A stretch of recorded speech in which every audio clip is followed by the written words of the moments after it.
Venray mag zich voortaan Fairtrade gemeente noemen. Zaterdag tijdens World Fairtrade Day werd wereldwijd aandacht besteed aan Fairtrade. In het gemeentehuis werd de titel Fairtrade gemeente officieel uitgereikt aan burgemeester Hans Gielissen. Venray is de 43ste gemeente in Nederland die zich Fairtrade mag noemen. Tevens werd de eerlijke winkelroute Venray gelanceerd. De campagne in Venray was een initiatief van het mondiaal platform Venray en werd uitgevoerd door een kleine werkgroep. We zijn 2,5 jaar geleden begonnen. Eerst burgemeester Gielissen en Twan Jansen, de wethouder, overtuigen om mee te doen. En we zijn toen met een werkgroep van 5, 6 mensen 2,5 jaar aan het werk gegaan. Aan 2 kanten gewerkt. Werken naar gewoon het publiek. Laten weten wat Fairtrade is. Dus allerlei acties, spreekbeurten houden, proeverijen organiseren. Aan de andere kant winkels, horeca overtuigen dat Fairtrade een eerlijk en heerlijk product is. En ja goed, dan heb je je tijd nodig als je mensen vrij weinig weten. En ik vind het een van de beste resultaten nog steeds dat de horeca en ook hier rond de Grote Markt, dat die bijna helemaal om is met Fairtrade. En daar zijn we hartstikke trots op. Je kan daar bij iedereen Fairtrade koffie drinken. Nou, 4 jaar geleden niet.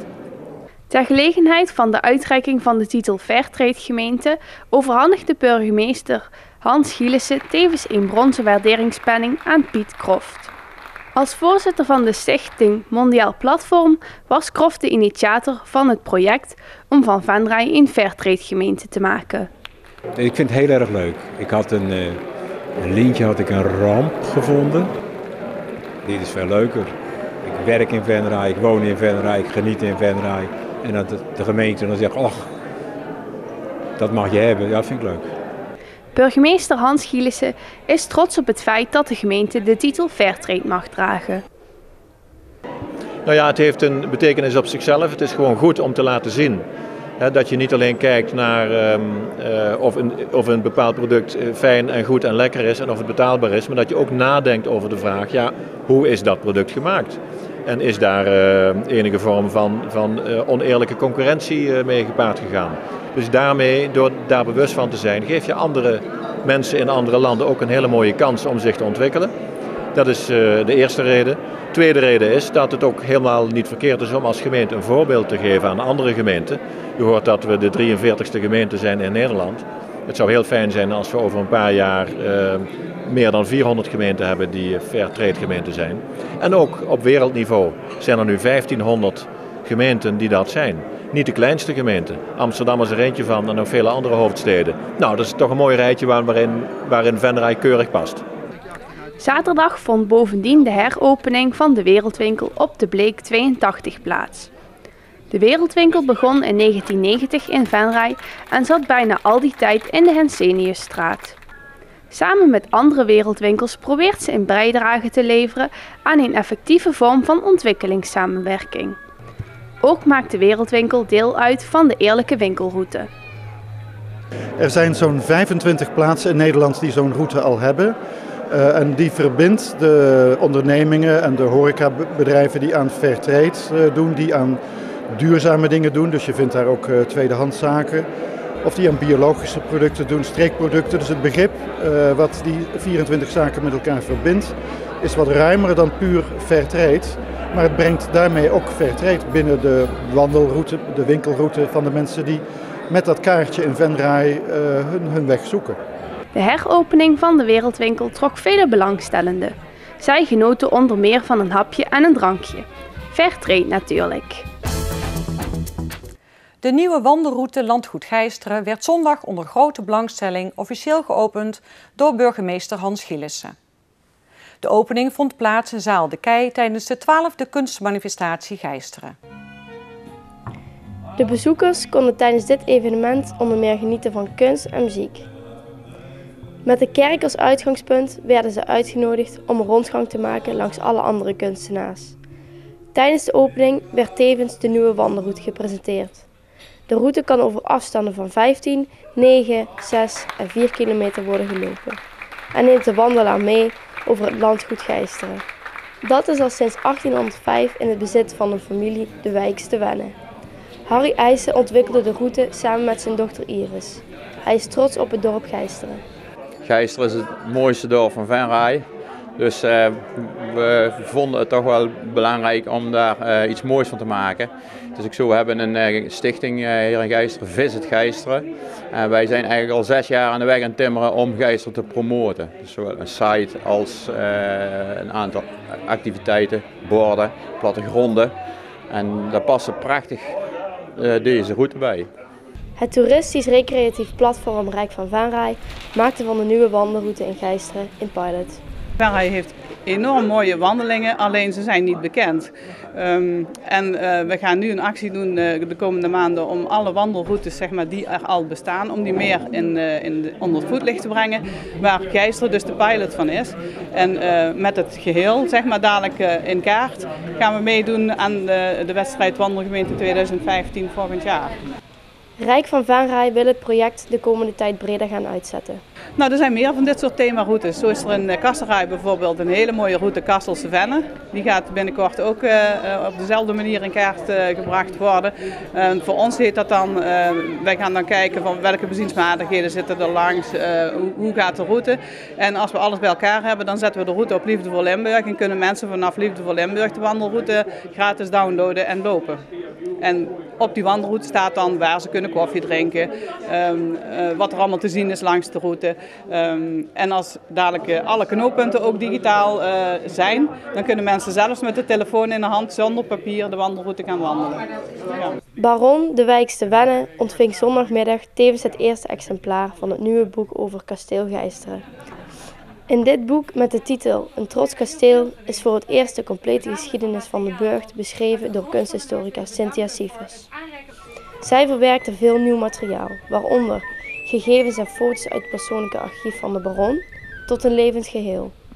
Burgemeester Hans Gielissen is zeer te spreken over zowel het boek als de nieuwe route. Nou, het is zeker voor Geisteren natuurlijk een prachtig stukje promotie, want Geisteren heeft heel veel mooie plekjes. Hier zie ik al een prachtig boekje over het kasteel. Dat neemt een prominente plaats in de schoonheid van Geisteren. Maar ook Geisteren en de omgeving wordt op deze manier prachtig wat bekender gemaakt. En dat is niet alleen voor de wandelaars, maar voor iedereen is dat heel goed. Het boek Een trots kasteel kost €12,50. De opbrengst komt geheel ten goede aan de Stichting Cultuurpodium Geisteren. Het kermisseizoen is weer begonnen. In de gemeente Venray werd de eerste kermis in Oerlo gevierd. De afgelopen dagen brachten heel wat mensen een bezoek aan de attracties in het hart van het Venrayse kerkdorp. De dorpskermis stond opgesteld op het kruispunt Hoofdstraat-Pastoor Gerardstraat. De bezoekers konden zich vermaken met attracties als de botsauto's, touwtje trekken, bussen gooien, schietsalon en de grijpkranen. De liefde tussen kermis en dorp lijkt de laatste jaren minder te worden. Geregeld wordt er geklaagd over de kwaliteit en het aanbod van de attracties op dorpskermissen. Oerlose kermis is zeer goed, alleen er komen weinig mensen, omdat die lucht zo nat is. Hè? Ja, een supergezellige dorpskermis. En voor de kinderen, dat zie je wel, is het natuurlijk kaasje. Ja, is gewoon geweldig. Ik vind het altijd een leuke kermis hier. Ja, keileuk. Gaaf! Mist u dan misschien nog iets hier? Nou, iets voor de iets oudere kinderen mis ik toch wel, ja. Ik zeg, wat je in andere dorpen dan vaak ziet, is zo'n octopus of iets dergelijks. De boost of zo. Nee, ik vind het zo prima zo. Ja, nee, het is prima zo. Het is elk jaar hetzelfde, maar ze mogen ook een keer wat wisselen, is misschien een idee. Ja, achtbanen. Reusrad. Iets groot. Voor mij niet. Nee, van vroeger heeft misschien in die auto's, dat kan wel, maar ja, nee, ik ben er ook 38. Ik vind het voor zo'n klein dorp vind ik het eigenlijk prima, die kermis hoe die is. Ja, ik denk dat voor deze kermis hier zat staat. Het is natuurlijk niet zo'n heel groot dorp. Er is nu ook weinig ruimte, want ze zijn natuurlijk nu aan het bouwen. Dus, en dat gaat ook altijd in overleg met de dorpsraad. Dus daar wordt van tevoren over gesproken wat er wel of niet wenselijk is. En we hebben met z'n allen besloten dat dit is wat er is, dat is dit.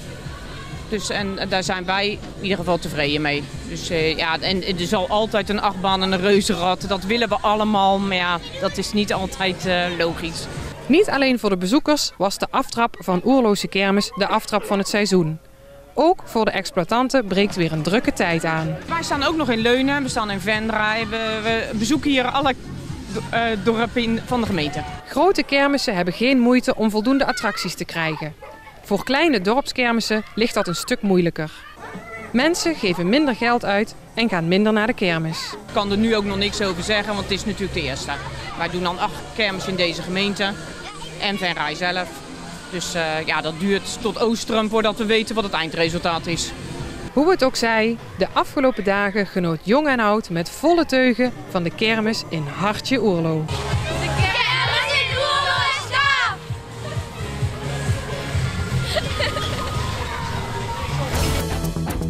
Jan Smit, Bert Visser, Jandino Asporaat, Mark van de Veerdonk, Claudia de Breij, Huub Stapel, Herman van Veen en Miss Montreal. Het is maar een zeer kleine greep uit de grote namen die komend seizoen in Schouwburg-Venray te zien en te horen zijn. Maandagavond tijdens de presentatieavond in Schouwburg-Venray werd tijdens 2 aparte voorstellingen een voorproefje op het nieuwe theaterseizoen gegeven. Onder het motto Thuis in een andere wereld zagen de bezoekers de komende voorstellingen de revue passeren. Onder meer zangsolisten Wendy Kokkelkoren, de cabaretiers Ernest Beuving, Johan Goossens en de Vlaamse stand-up comedian Thomas Smit waren speciaal voor deze gelegenheid naar de Venrayse Schouwburg afgereisd om hun voorstellingen te promoten.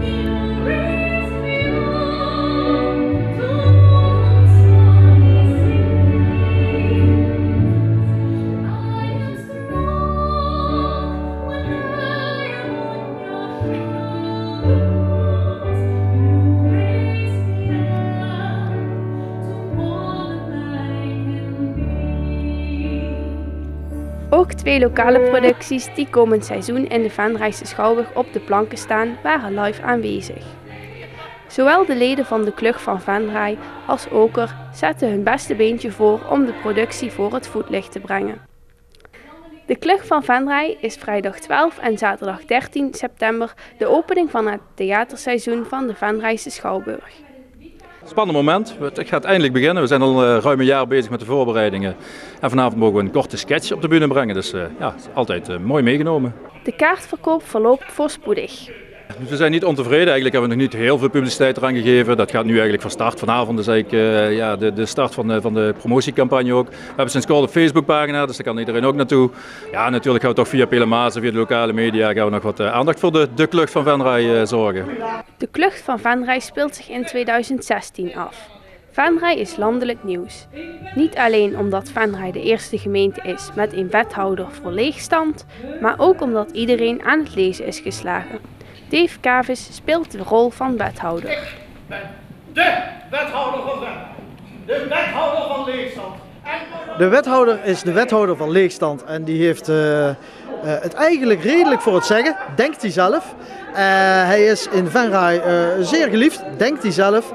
De waarheid is mogelijk anders en gedurende het hele stuk heeft hij eigenlijk niet in de gaten dat hij het misschien toch niet helemaal in de klauwen heeft. De Venraynaar kijkt uit naar de voorstelling. Ik verwacht hier een hele gezellige, kamerlijke bijna klucht. Voorstelling die gewoon gebracht wordt door Venraynaren en die ook heel veel gezelligheid brengt. Waar heel veel, want dat is niet te onderschatten, heel veel moeite in gestoken is. En het is echt wel iets. Dus wat dat betreft, we zijn zeer leergierig en we willen er echt iets van maken. En we gaan het heel mooi maken. De wethouder van leegstand heeft besloten om het oude postkantoor in het centrum van Venray in te richten met een chique herenclub, waarin ook de bibliotheek is ondergebracht. Een uitbaatser uit Amsterdam is aangetrokken om de club te exploiteren. Die rol is op het lijf geschreven van Jolanda Smets uit Leunen. Ik kan mezelf zijn, ik kan lekker plat praten zonder dat mijn moeder zegt: Jolanda, denk aan je taal. En de groep is leuk en enthousiast en het stuk is gewoon heel erg leuk. De Klug van Venray is de opening van het theaterseizoen. Zang- en theatergroep Oker brengt op vrijdag 12 en zondag 13 juni 2015 met Showbiz de laatste voorstelling op de planken. Tussendoor presenteert Schouwburg Venray ook dit jaar weer een gevarieerd programma voor jong en oud. Het is maar goed dat ik aan het dood ben, anders had ik nou mijn vingers verbrand hier. Hè?